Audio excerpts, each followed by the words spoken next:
Good morning, students. Welcome. So, students, this is the second part of chapter 9 kinds of verb of your English grammar book. So, first of all, let's recall what we read in the last class. So, after that, we'll start with today's topic, that is linking verbs. In the last class, we read about transitive and intransitive verbs. As we read that, verbs are classified into three categories: transitive, intransitive, and linking words. So, the third part we are going to study today, but let's first recall the one which we read in the last class. So, transitive verbs, we read that transitive verbs are those verbs which require an object, because with the help of the object only it makes the complete sense. But whereas in intransitive verb, there is no need or no requirement of an object to complete the sense. Without the object also, it makes a complete sense. Okay, so such verbs are called the intransitive verbs. So let's start with today's topic, that is linking verbs. Read the sentences. First of all, the first sentence is given: the man seems a fool, Sam is strong. So students, ऐसा नहीं होता कि verb केवल ऐसे होते हैं जो action perform करे. कुछ वर्ब्स ऐसे भी होते हैं जो हमको स्टेट ऑफ हैविंग समथिंग बताते हैं, like has, have, had. State of being is, are, am, was, were, ये होता है state of being. Action verbs तो आपको पता है, play, eat, dance, these are the action verbs जो हम एक्शन परफॉर्म कर रहे हैं. So apart from the action verbs there are a few verbs like is, are, am और सीम्स. ओके, सीम हो गया जिसमें एक्चुअली एक्शन परफॉर्म नहीं हो रहा.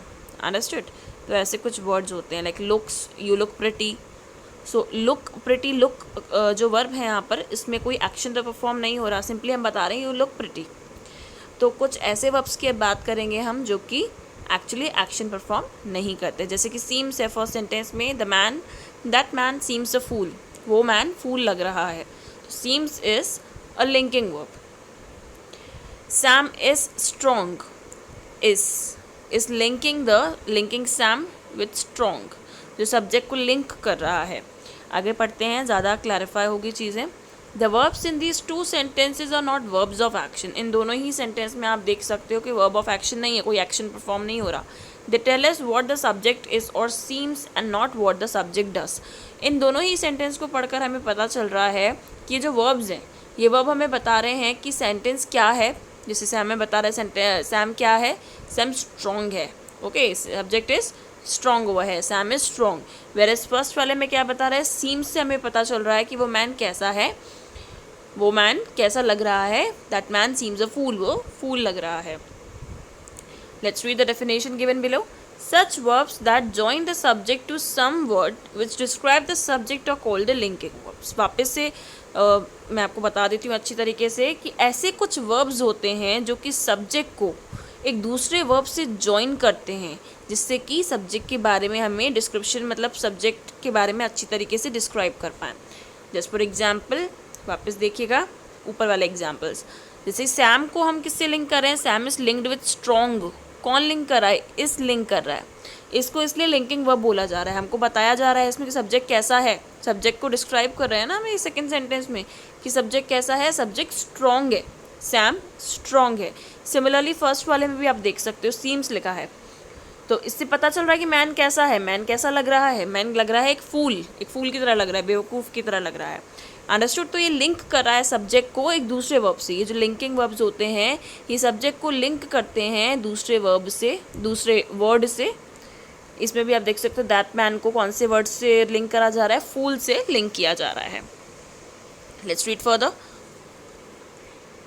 they are sometimes called verbs of incomplete prediction. तो ऐसे कुछ जो verbs होते हैं, seems हो गया, is हो गया, तो ऐसे verbs को बोला जाता है verbs of incomplete prediction, कि जिससे हम पूरी तरीके से completely predict नहीं कर पाएँ कि एक्चुअली वर्ब क्या बोलना चाह रहा है, मीन्स पूरा कंप्लीट प्रिडिक्शन नहीं लगा पाएँ, because they require another verb. अगर केवल होता सैम इज़, तो सैम इज़ तो इनकम्प्लीट प्रिडिक्शन दे रहा है हमको, हम नहीं बता पा रहे कि सैम क्या है.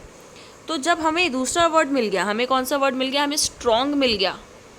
स्ट्रॉन्ग मिलने के बाद ही पता चला कि सैम कैसा है, सैम स्ट्रॉन्ग है. बिकॉज इनकम्प्लीट प्रिडिक्शन क्यों है, अगर हम केवल इस यूज़ करेंगे तो कोई वर्ब का पूरे सेंटेंस का मतलब नहीं निकलेगा। इसलिए एक और वर्ड की नीड पड़ी मुझे, कौन सी, स्ट्रॉन्ग की नीड पड़ी। तो यहाँ पे यही चीज़ लिखी है, because they require another word called a complement to form a complete predicate.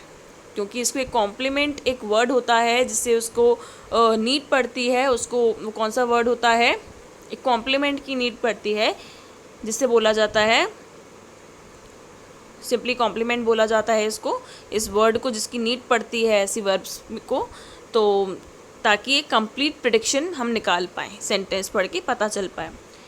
दस द वर्ड स्ट्रॉन्ग, जैसे अब स्ट्रॉन्ग है ये वर्ड, दस the word strong which tells us that what Sam is, which is required to form a complete predicate, is called the complement of the verb.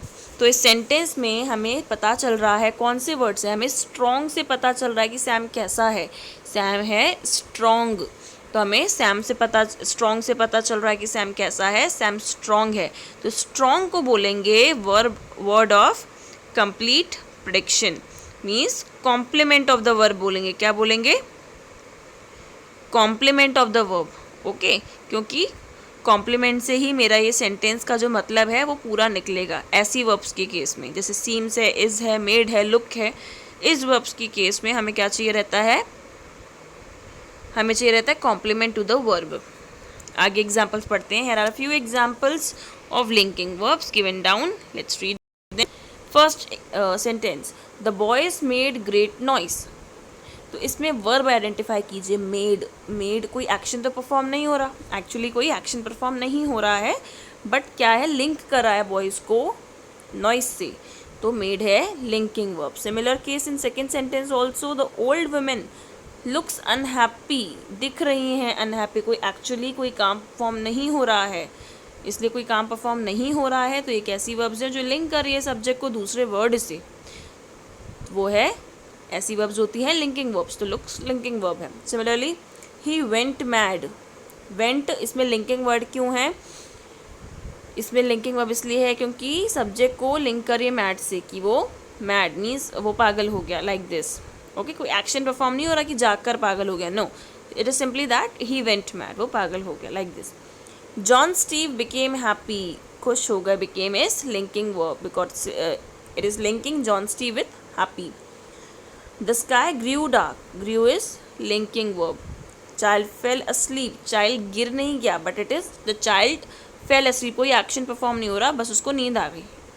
Understood, simply है उसको नींद आ गई, तो केवल लिंक कर रहा है चाइल्ड को asleep से, तो fell is also linking verb. She danced well, danced is linking verb. नहीं हो रहा, बस बताया जा रहा है कि शी डांस्ड वेल, अंडरस्टूड, अच्छा डांस किया। So here we have transitive verbs. इधर आपको केवल एग्जांपल्स दिए हैं कि ये वर्ब्स ट्रांजिटिवली यूज़ होते हैं, मीन्स ऐसे वर्ब्स को, ये जो सारे आपको वर्ब्स दिख रहे हैं, ऐसे वर्ब्स को ऑब्जेक्ट की रिक्वायरमेंट होती है। ऐसे वर्ब्स को किसकी रिक्वायरमेंट होती है? ऑब्जेक्ट की requirement. Just as you can see a few examples are written हुआ है, एक दो मैं आपके लिए पढ़ लेती हूँ, बाकी सब आपको खुद से रीड करने हैं। जिस फॉर एग्जाम्पल अचीव, ऐसे बोल सकते हैं आई अचीव्ड माई गोल, मैंने अपना गोल अचीव कर लिया, तो गोल की नीड पड़ी ना मुझे, ऑब्जेक्ट की नीड पड़ी। Address, admire, avoid, behave, blame, build, buy, और ये भी जो भी सारे लिखे हुए हैं ये आपको सारे रीड करने हैं। ये होते हैं ट्रांजिटिव वर्ब्स जिनको ऑब्जेक्ट की नीड होती है। Now let's read a few examples given in these sentences. He spoke the truth, उसने सच बोला, उसने क्या किया, उसने सच बोला। जैसे मैंने आपको बताया था ट्रांजिटिव वर्ब के केस में हम सब्जेक्ट के थ्रू क्वेश्चन कर सकते हैं कि सब्जेक्ट ने क्या किया, सब्जेक्ट ने क्या किया, सब्जेक्ट ने सच बोला। तो हमको अगर आंसर मिल जाता है अपने क्या का, ऐसी वर्ब्स होती हैं ट्रांजिटिव वर्ब्स, अंडरस्टूड, ऑब्जेक्ट जिसमें आता है। Second case, the wind blows gently. Next, the farmer killed a snake, dog is a faithful animal and the boy flies his kite। तो इन सब केस में एक्शन परफॉर्म हो रहा है, सब में ही वर्ब्स भी हैं।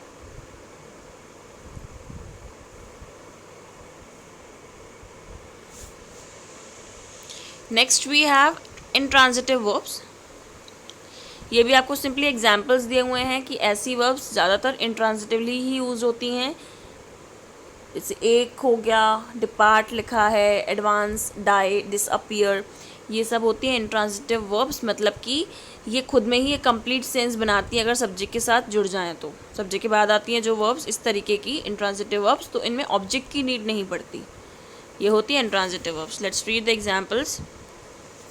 The frog jumped, the moon disappeared, they played, she rises. आप इसमें देख सकते हो कहीं पे भी ऑब्जेक्ट का यूज़ नहीं करा गया है, बट स्टिल सारे ही सेंटेंसेस में मतलब क्लियर है कि वो हंसी, she laughed, the sun rises, sunrise हुआ, अंडरस्टूड, दे प्लेड, वो खेल रहे थे। ओके देन नेक्स्ट, तो यहाँ पे एक्सरसाइज है, हमें क्या करना है, इस एक्सरसाइज में कुछ सेंटेंसेस गिवन है, आपको सेंटेंस पढ़ना है और आपको बताना है अगर ट्रांजिटिव सेंटेंस है, ट्रांजिटिव वर्ब है गिवन सेंटेंस में, तो आप इस बॉक्स में, पिंक बॉक्स में आप टी लिखोगे। अगर ट्रांजिटिव नहीं है, इंट्रांजिटिव है, तो आप आई लिखोगे। Understood. Now let's start with this. First one, she was looking for her sandals. What was she looking for, हमने क्वेश्चन करा, तो she was looking for her sandals, so I got what, I got the object over here, so it is a transitive sentence. First one is a transitive sentence.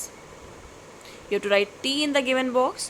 The girl seemed happy, as we read that seemed क्या होती है, linking verbs में आती है, तो इधर कोई भी मुझे ऑब्जेक्ट नज़र नहीं आ रहा, ये है intransitive verb। अंडरस्टूड, इसमें कोई भी ऑब्जेक्ट नज़र नहीं आ रहा, ये है intransitive verb, आपको I लिखना है given box में।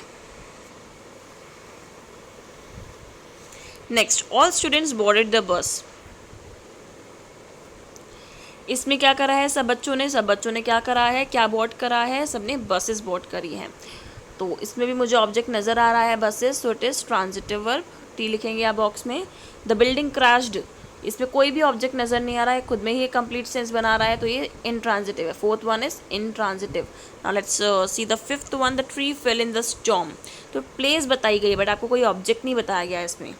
तो फेल जैसे हमने पढ़ा था ट्रांजिटिव वर्ब के जो अपने एग्जाम्पल्स देखे थे, उसमें आपने देखा भी होगा कि फेल, देखिए लिखा हुआ है फेल, फॉल, ये जो पूरी वर्ब के फॉर्म्स होते हैं, ये क्या होते हैं, इंट्रांजिटिव वर्ब्स। तो इसमें जो यूज़ करा गया है ये भी क्या है, फिफ्थ वाले में इट इज़ इंट्रांजिटिव। वापस लिख देती हूँ मैं आपके लिए, फर्स्ट वाला ट्रांजिटिव बताया था, सेकेंड आपको इंट्रांजिटिव बताया है, थर्ड आपको मैंने ट्रांजिटिव बताया है और फोर्थ इंट्रांजिटिव है। Now let's see sixth one, we respect our elders. Respect, आप देखिएगा ट्रांजिटिव वर्ब्स के जो एग्जांपल्स दिए हैं उसमें रिस्पेक्ट भी दिया हुआ है, ट्रांजिटिव वर्ब का ही एग्जांपल होता है respect.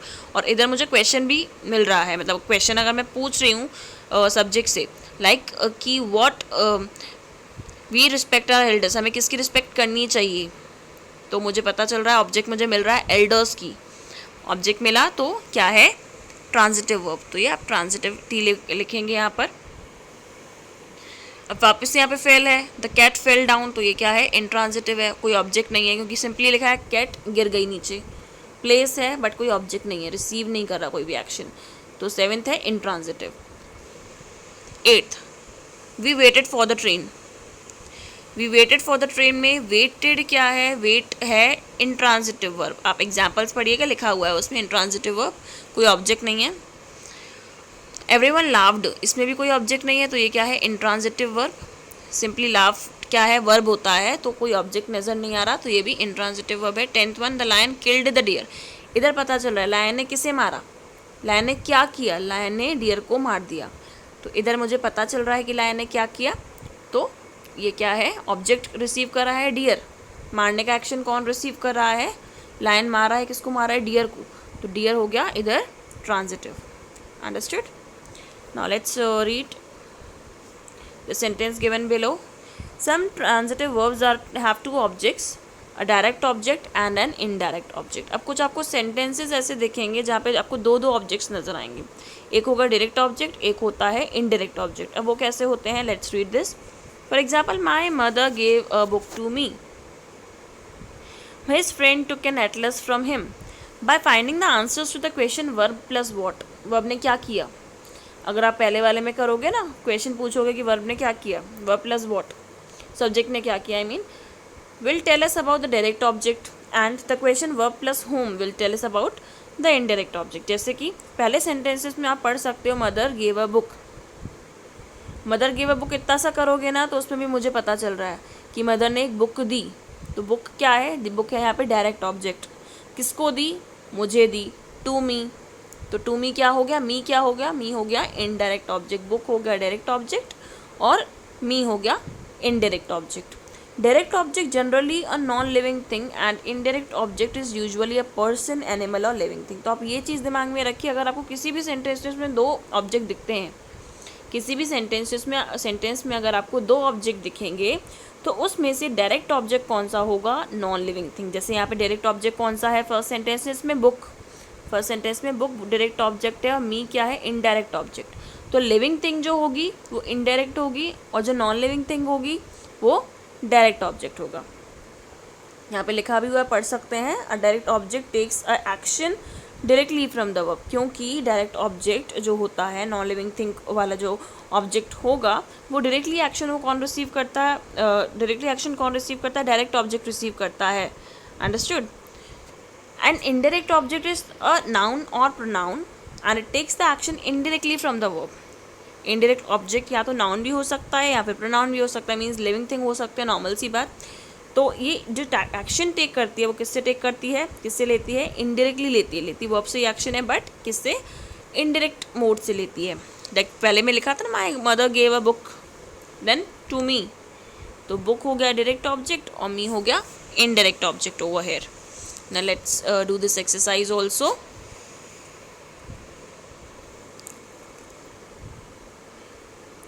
Right the verbs and direct objects in the following sentence. अब हमसे केवल डायरेक्ट ऑब्जेक्ट्स पूछे, मतलब केवल नॉन लिविंग थिंग वाले हमें लिखने हैं। 2 बॉक्सेस दिए हुए हैं, एक आपको वर्ब लिखना है, इस बॉक्स में आपको ऑब्जेक्ट लिखना है। मतलब कौन सा ऑब्जेक्ट? आपसे डायरेक्ट ऑब्जेक्ट पूछा गया है, तो आप पूरा सेंटेंस पढ़ेंगे और आपको केवल डायरेक्ट ऑब्जेक्ट मतलब नॉन लिविंग वाला लिखना है। First sentence, her grand mother gave a diamond ring to her. Gave तो वर्ब हो गया, तो मैंने वर्ब की प्लेस में क्या रख दिया? गेव। डायमंड रिंग, ये आपको लिखना है पूरा, डायमंड रिंग। रिंग आप लिखोगे कहाँ पर? ऑब्जेक्ट प्लेस पे। इधर हाफ लिखा हुआ है डायमंड, आपको पूरा लिखना है diamond ring. Next, they sold their house to the money lender. Sold हो गया वर्ब, क्या बेचा? हाउस। तो हाउस एक्शन रिसीव कर रहा है, ऑब्जेक्ट है, सोल्ड यहाँ पर, हाउस यहाँ पर। Next, the principal distributed awards to the student. Distributed is verb and awards is direct object. Students जैसे इनडायरेक्ट है, इधर हर इनडायरेक्ट था, मनी लेंडर इनडायरेक्ट था। ओके, हमको लेकिन केवल डायरेक्ट ऑब्जेक्ट्स लिखने हैं। Fourth, mother कुक्स। कुक्स तो हो गया वर्ब, फूड, फूड हो गया ऑब्जेक्ट। एवरीडे तो नॉर्मल है, बताई गई है time. She has a Harry Potter book. Has आपका हो गया वर्ब, जैसे मैंने आपको बोला केवल ये नहीं होते कि एक्शन परफॉर्म करने वाले वर्ब होते हैं, बट ये having, state of having something, वो भी क्या होता है? वर्ब ही होता है। तो हैज़ यहाँ पर हमारा वर्ब हो गया और उसके पास क्या है? उसके पास हैरी पॉटर बुक है, तो आप ये पूरा लिखोगे हैरी पॉटर बुक, क्योंकि बुक का नाम है, हैरी पॉटर की बुक है, तो ऑब्जेक्ट में आ गया Harry Potter book. She gave me his bike. Gave is verb over है, बाइक यहाँ पर क्या है? डायरेक्ट ऑब्जेक्ट, क्योंकि नॉन लिविंग थिंग है। मी भी ऑब्जेक्ट है बट लिविंग थिंग है, इसलिए वो इनडायरेक्ट ऑब्जेक्ट मानी जाएगी। तो बाइक क्या है? डायरेक्ट ऑब्जेक्ट, इसलिए हमने बाइक लिखा है ऑब्जेक्ट की प्लेस पे। She can tell her my story. So tell तो आपका वर्ब हो गया, स्टोरी आपका ऑब्जेक्ट हो गया, डायरेक्ट ऑब्जेक्ट हो गया। Eight, he was made the captain by them. He was made what? Was made the captain by them, तो ये क्या हो गया? कैप्टन तो आपका डायरेक्ट ऑब्जेक्ट हो गया, मेड आपका वर्ब हो गया। My friend took a book from me. Took is verb and book is object, direct object. My father gave a pen to me. Gave is verb and pen is direct object. So students, today we are going to do till here only, and now the working zone is left of this chapter, and that we'll do in the next part. Okay, that's it for today. Till then you have to revise the whole chapter again. Thank you.